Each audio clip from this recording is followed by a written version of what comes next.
ছুরিকাঘাতে রক্তাক্ত অবস্থায় হাসপাতালে ভর্তি করানো হয় সইফ আলী খানকে। অভিনেতার ঘাড়ে, হাতে ও শিরদাঁড়ায় গভীর ছুরিকাঘাত ছিল। সইফের চিকিৎসক জানান আঘাত বেশ গুরুতর ছিল, অস্ত্রোপচার হয়ে গিয়েছে। আইসিইউতে রাখা হয়েছে সইফকে।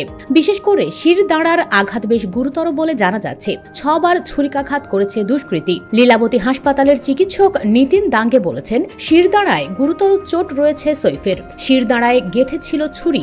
অস্ত্রোপচারের মাধ্যমে সেই ছুরি বার করা হয়েছে। ছুরি আটকে থাকার ফলে শিরদাঁড়া থেকে সেরিব্রোস্পাইনাল তরল নির্গত হচ্ছিল।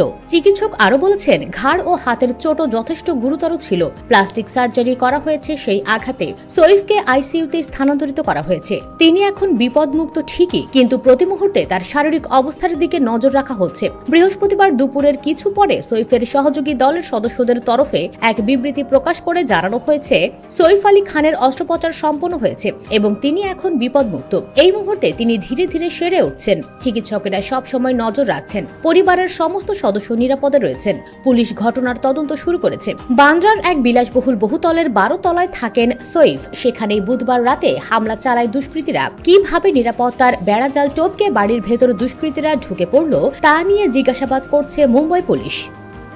US Bengal desk.